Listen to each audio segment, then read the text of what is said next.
Olá pessoal, eu sou o professor Silvanei, professor da disciplina de História, aqui na cidade de Schroeder, Santa Catarina, mais especificamente nas escolas Santos Tomazelli e também na escola Emílio da Silva.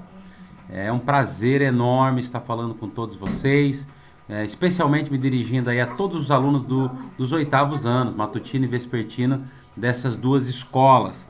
Estamos aí criando videoaulas para que a gente possa conseguir atender a todos vocês. Lembrando que nós estamos aí numa pandemia e por conta disso nós tivemos que se adaptar também aí, se utilizando de recursos, né, como a videoaula e o YouTube, que também tem aí uma plataforma aí de vídeos, né, que nos oportuniza gravar esses vídeos, e nós estamos aí criando essas videoaulas para atender às necessidades dos nossos alunos. Lembrando que antes a maioria de nós, professores, não estávamos tão habituados com esse sistema, com esse formato, mas estamos nos adaptando aí para atender melhor os nossos alunos.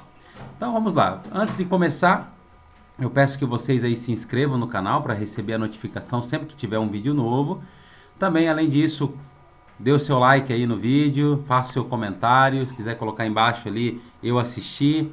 É bem importante porque isso também prestigia esse trabalho, né? É um trabalho que a gente tem que fazer com todo o esforço, com todo o carinho, né? Para atender vocês aí, né? E é a questão do aprendizado que é tão importante. Vamos estar falando então sobre a formação dos Estados Unidos, as 13 colônias inglesas que se tornaram os Estados Unidos da América, essa grande potência mundial, né? Que hoje aí tem um PIB de mais de 20 trilhões de dólares, né? Um país que nós conhecemos pelo cinema, né, Hollywood, né, onde nós temos vários filmes aí que nós acompanhamos, pela cultura do shopping center, da Coca-Cola, né, dos fast food e assim por diante.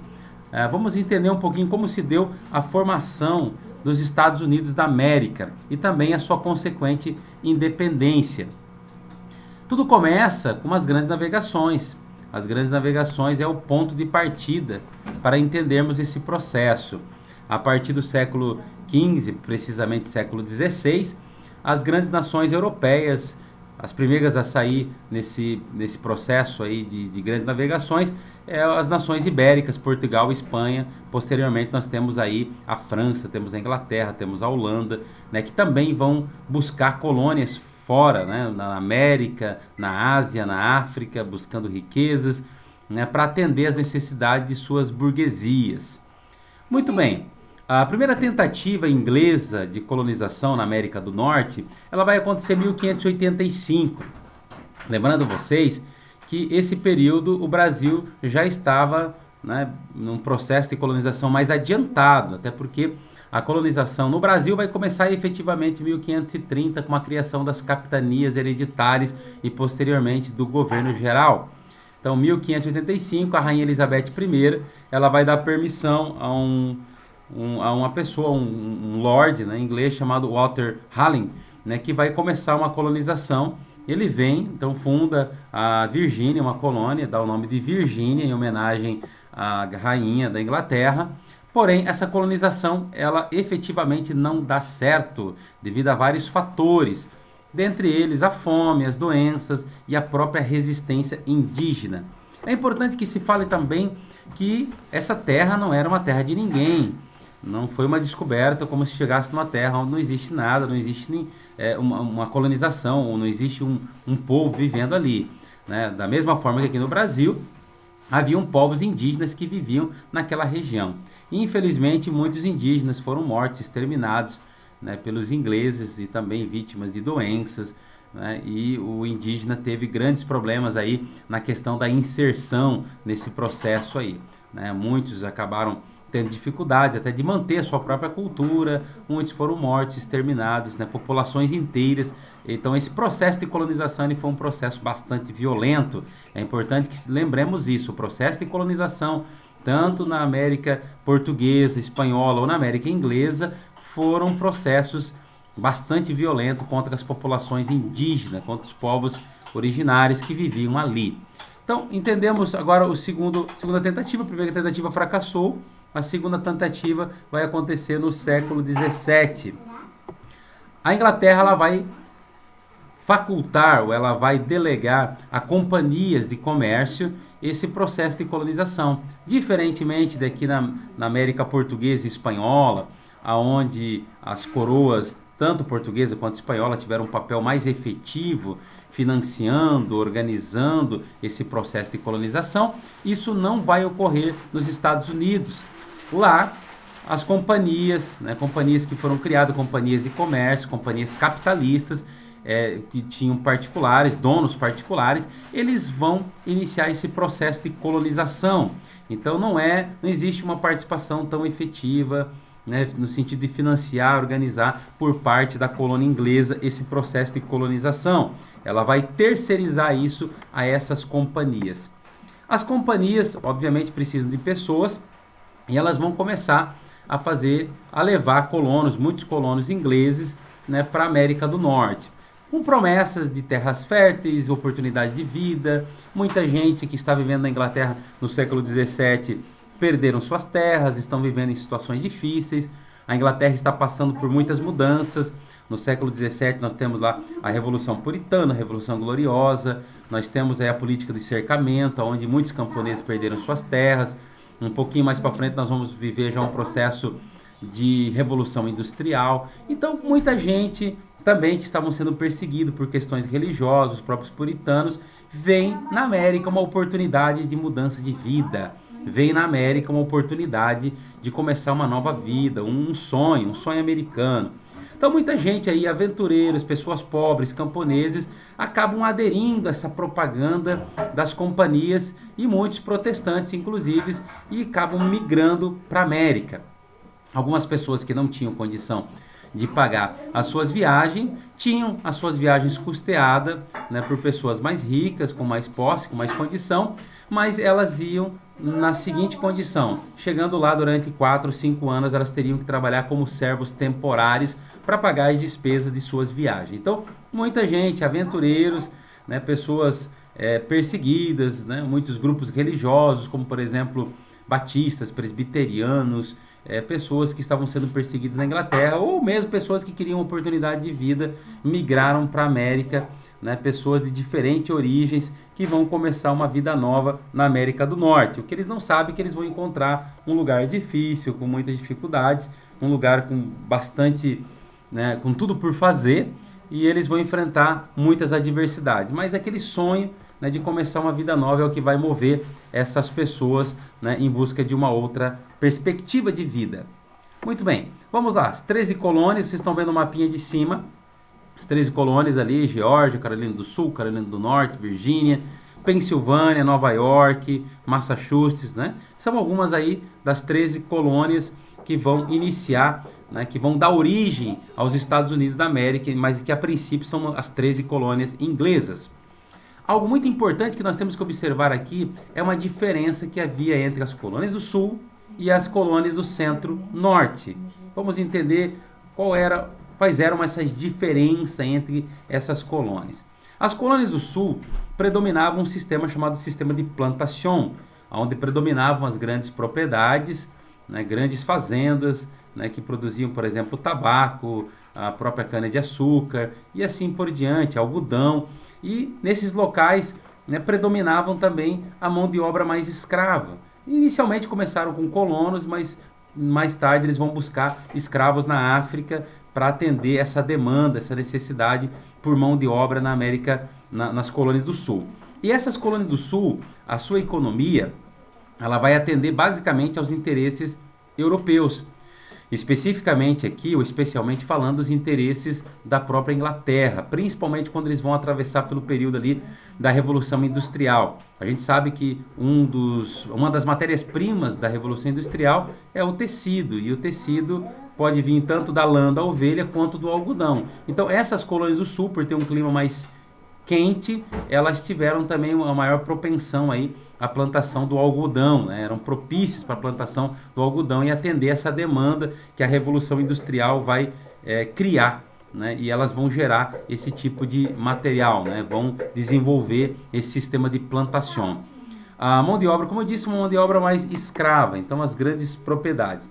Vamos observar um pouquinho mais acima as colônias do Centro-Norte, tem uma característica um pouco diferente.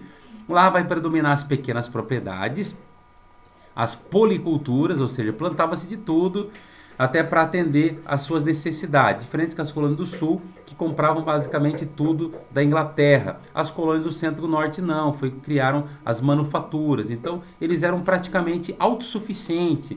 Eles produziam o seu próprio alimento, produziam suas roupas, produziam as suas armas, produziam aquilo que era de maior necessidade.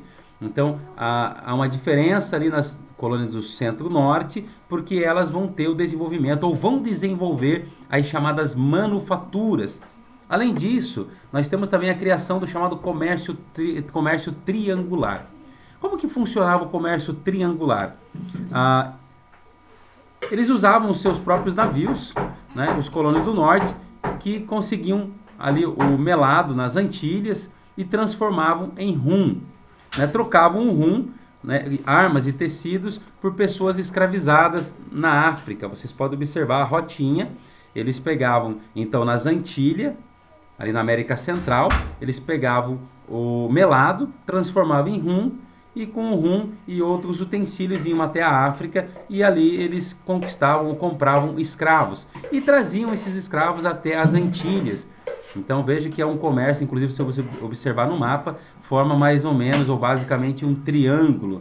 O que eu quero dizer com isso que é bem importante frisar para vocês? Havia uma certa liberdade comercial. Né? Tinha as colônias diferentes daqui na América do Sul, na América Portuguesa ou na América Espanhola, eles usufruíam de certa liberdade comercial. Eles tinham não apenas liberdade comercial, como liberdade política. Cada colônia criava as suas assembleias, criava as suas próprias leis, eles mesmos criavam seus tribunais, suas escolas, tinham uma liberdade que não existia aqui na América Portuguesa e nem na América Espanhola. Né? Esses colonos, de fato, conseguiram uma certa autonomia. E quando eu uso essa palavra autonomia, essa expressão autonomia, eu estou falando de liberdade, uma liberdade que não existia em outras colônias. A Inglaterra, ela vai fazer vistas grossas e vai deixar que as colônias se desenvolvam, né? E esse período em que a Inglaterra basicamente não controla ou faz vistas grossas, essas colônias vão desenvolvendo manufatura, vão desenvolvendo a sua agricultura, vão desenvolvendo um comércio interno, vai desenvolvendo inclusive uma burguesia, uma classe burguesa bastante forte, inclusive que vão rivalizar com os próprios ingleses. Então o comércio triangular é aqui uma constatação de que as 13 colônias elas tinham liberdade comercial.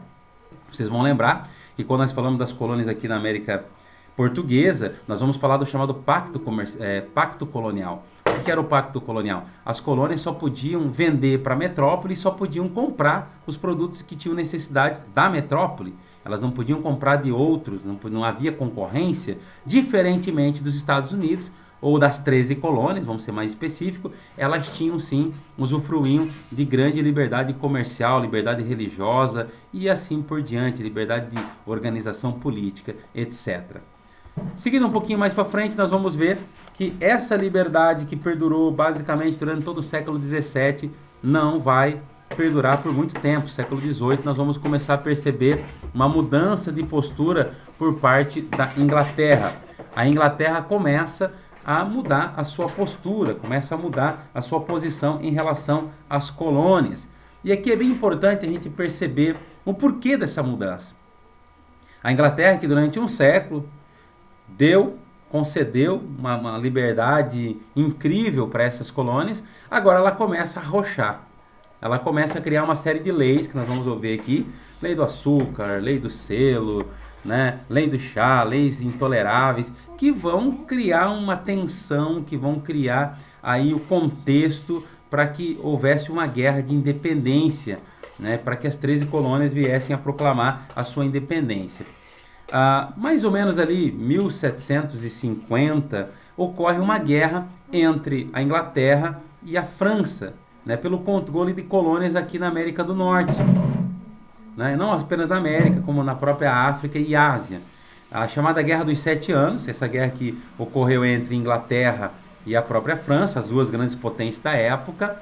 Né? A Inglaterra vai sair vencedora da guerra, vai vencer os franceses, porém, guerra todo mundo sabe que gera custo, gera muito ônus, e a Inglaterra passou aí a ter grande dificuldade de caixa, porque teve que investir né, para vencer o seu grande rival, né, sua grande rival, uma grande potência que é a França.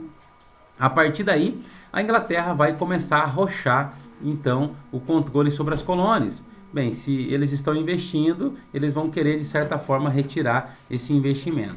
Então, a partir daí, eles começam a perceber também que as colônias da América estavam rivalizando com seus produtos, que as guerras estavam drenando seus recursos, e aí começa então um processo de opressão colonial. Aquilo que eles não haviam feito no século anterior, século XVII, agora eles começam a fazer no século XVIII.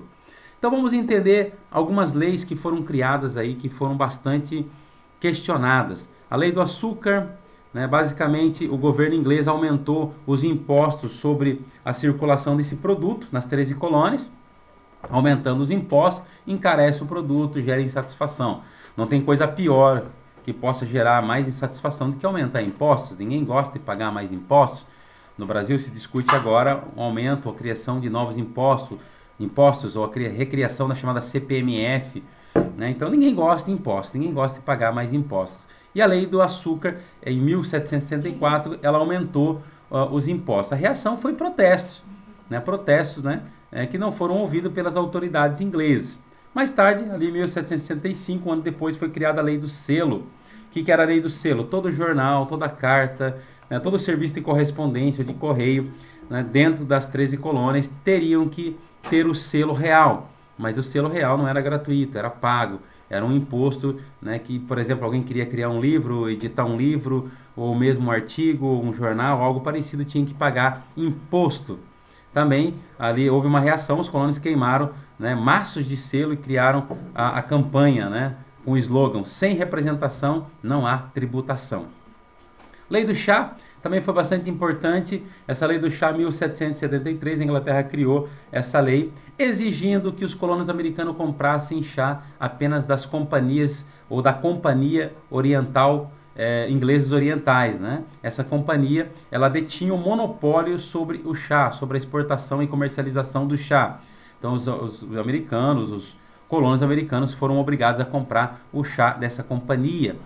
Por conta disso, os colonos americanos invadiram os navios que haviam ali na cidade de Boston e jogaram fora, jogaram no mar todo esse chá, né? E isso foi considerado, foi colocado como a chamada festa do chá. Porém, os ingleses que tiveram esse prejuízo com o chá que foi jogado no mar, não ficaram assim, né, satisfeitos. A partir daí, né, os ingleses forçaram os colonos americanos a pagar todo o prejuízo à companhia. Além de serem obrigados a pagar, né, o prejuízo, também nós vamos ter as tropas ingleses, né, tomando alguns territórios, né, controlando o maior efetivo, um aumento do efetivo de soldados ingleses dentro das 13 colônias, o que aumentava ainda mais a tensão entre eles. Então, as 4 principais leis: lei do açúcar, lei do selo, lei do chá e leis intoleráveis, né, que então vai levar aí a insatisfação enorme aí dos colonos com relação a esse arroxo da Inglaterra. É importante perceber o seguinte: os colonos estão perdendo uma certa autonomia, uma certa liberdade, inclusive de comércio. A Inglaterra começa a arrochar, né, o controle sobre as colônias, e aí você sabe, ninguém gosta de perder a liberdade, ninguém gosta de ser controlado tanto assim. Muito bem. Como que acontece esse processo, então, de independência? Muito importante. Ocorrem 2 congressos. O primeiro congresso, o Congresso da Filadélfia, 1774, está errada a data ali, 1174, mas na verdade é 1774, Congresso da Filadélfia. Esse congresso não era um congresso que visava a independência inicialmente, mas eles estavam ali manifestando a insatisfação em relação às leis intoleráveis, as leis inglesas, né, que estavam oprimindo os colonos. Então, a partir daí, né, eles começam a manifestar insatisfação, principalmente baseado em ideias iluministas, ideias de liberdade. Eles começam a questionar o governo inglês. O governo inglês, por sua vez, vai destruir depósito de armas dos colonos, ou seja, já prevendo um possível confronto que haveria ali. A partir daí nós vamos ter 2 importantes batalhas que vai acontecer em 1775, a Batalha de Lexington e a Batalha de Concord. né? Essas duas batalhas, vamos dizer assim, foram os pontapés iniciais aí para uma guerra definitiva, uma guerra de independência das colônias inglesas. Muito bem, 1776 nós temos o segundo congresso da Filadélfia. O primeiro congresso da Filadélfia não tinha um caráter separatista. Segundo congresso já temos um caráter separatista, inspirado em ideias de John Locke, principalmente. John Locke dizia, a gente já estudou sobre isso, que o governo tem que representar os interesses dos seus cidadãos. Quando o governo não representa os interesses dos seus cidadãos, esse governo se tornar tirano, opressor, esse governo deve ser deposto. O próprio John Locke falava sobre o direito à vida, direito à liberdade e também o direito à propriedade privada. Inspirado por ideias de John Locke, né, a Constituição, os Estados Unidos criam a Declaração de Independência. Então, 4 de julho de 1776 ocorre a Declaração de Independência, criada aí, né, por Thomas Jefferson, o próprio George Washington, né, colonos, intelectuais, né, grandes proprietários de terra, né, que vão declarar sua independência. A partir daqui, nós temos então uma guerra entre patriotas, colonos americanos, contra os jaquetas vermelhas, que são os soldados ingleses. Uma guerra que vai durar 6 anos, uma guerra bastante sangrenta. A Inglaterra, lembrando que era uma grande potência na época, já estava sendo considerada a maior potência do mundo, com muitas colônias, com muita riqueza, com muita capacidade bélica, e os colonos vão se juntar, vão se unir para enfrentar nada mais, nada menos do que o maior exército do mundo, ou o melhor exército do mundo até então. Então os norte-americanos conseguem, né, as primeiras batalhas têm bastante baixo, vão ter bastante dificuldade, porém, nós vamos perceber o seguinte, que tem um fato decisivo. 1777, a França, antiga inimiga da Inglaterra, também a Espanha, que tinha seus interesses, entra do lado dos colonos para guerrear a favor dos patriotas, dos colonos americanos. E aí a guerra muda de figura, né? A França com aquele sentimento de revanche, a Espanha também, que havia perdido algumas regiões, né, para os ingleses, agora estavam do lado dos colonos americanos, nesse confronto. Muito bem, a guerra termina com uma certa vitória dos colonos americanos. Então, 1783, a Inglaterra vai, no chamado Tratado de Paris, reconhecer a independência das 13 colônias, né, reconhece então a independência, percebe que não tem mais o que fazer, né? E aí nós temos o surgimento então do primeiro país independente, lembrando que a independência dos Estados Unidos é 4 de julho de 1776, mas o reconhecimento da Inglaterra da independência americana acontece apenas em 1783, né? Os colonos, os patriotas vencem a guerra de independência. Temos a criação da primeira Constituição dos Estados Unidos. Até hoje ainda é a Constituição que perdura por lá, né, com apenas algumas emendas, né, com alguns aditivos, mas é a mesma Constituição. O Brasil já teve 7 Constituições, enquanto que os Estados Unidos tiveram aí apenas uma Constituição. Né, o retrato ali de Thomas Jefferson, né, que é um dos mentores aí da Constituição americana. Muito bem, foi decidido assim, a Constituição criou uma república federalista e presidencialista, ou seja, os estados continuaram a ter sua autonomia, assim como antes, podendo criar suas próprias leis, né, tomar empréstimo no exterior, etc. O poder foi tripartido, como na ideia de Montesquieu, o próprio Thomas Jefferson vai aperfeiçoar isso, e nós vamos ter a criação do poder executivo, legislativo e do poder judiciário, né? Importante lembrar que nos Estados Unidos o presidente não é eleito pelo voto direto, né? Nos Estados Unidos ele é eleito pelo colégio eleitoral. As pessoas votam em seus delegados, cada delegado representa o colégio eleitoral, os delegados representam um colégio eleitoral. Ao eleger esses delegados, os delegados que são responsáveis por eleger o presidente da República, diferentemente daqui no Brasil, onde nós votamos diretamente no presidente. Nos Estados Unidos não, são os delegados que elegem o presidente da República. Também temos a criação da Corte, a Suprema Corte, do Judiciário. E para finalizarmos aqui, nós vamos ver a chamada cidadania limitada. A independência dos Estados Unidos, inclusive na Declaração de Independência, ou na própria Constituição, fala a respeito do povo americano. No entanto, esse povo americano não representava todos, não era uma totalidade. até porque os escravos, os indígenas, as mulheres ficaram excluídas desse processo. Principalmente os indígenas, né? Os indígenas que não puderam ter uma participação, os próprios escravos, que vão continuar sendo escravos ainda por muito tempo, só depois vão conquistar a sua liberdade na Guerra Civil Americana, isso entre 1961 a 1965, se eu não estou enganado a data, né, eles vão conquistar a sua independência. Então, a independência dos Estados Unidos não significou a concessão de uma cidadania plena para todos os grupos que haviam nas 13 colônias, agora Estados Unidos da América. Né? Como disse, mulheres, indígenas, escravos continuaram na sua mesma condição social. No entanto, é bom que nós coloquemos aqui, deixamos isso muito claro, que a independência dos Estados Unidos ela foi extremamente importante, porque foi o primeiro país aqui na América a conquistar sua independência. Os demais países serão influenciados pelos Estados Unidos também para conquistar a sua independência. Olha só, foi o pontapé inicial, os Estados Unidos conquistando a sua independência, criando a sua Constituição. Lembrando que aqui quando nós estudamos a Inconfidência Mineira, a Inconfidência Baiana, eles vão se inspirar nos colonos americanos que conquistaram sua independência pela luta, pelo confronto, pelo conflito. Né? Os colonos americanos que conquistaram, né, ou conseguiram manter a sua liberdade. Alguns vão dizer que, na verdade, a Revolução Americana, a independência dos Estados Unidos, ela foi uma revolução liberal. Porque, na verdade, os colonos tinham uma certa autonomia, uma certa liberdade política e que haviam perdido essa liberdade e que lutaram para reconquistar a sua liberdade. Né? Eles já tinham uma certa independência antes, né? E que agora estavam sendo consolidados através da criação de um Estado livre.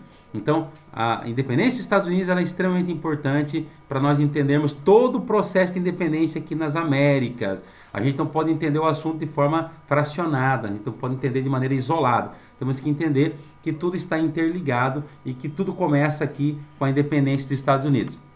Muito obrigado por você ter ficado até aqui, anotando tudo ali os PowerPoint. Peço para você curtir novamente aí o vídeo. Você que não curtiu, curte aí o vídeo, compartilhe, ajuda a divulgar também o canal aí a todos os alunos que não estão acompanhando, né? E também coloque aí o seu comentário, né? Colocando a sua dúvida, ou colocando o seu elogio, ou alguma sugestão, caso você queira também deixar alguma sugestão. Um grande abraço a todos os nossos alunos do 8º ano. Até o próximo assunto, retornaremos aqui.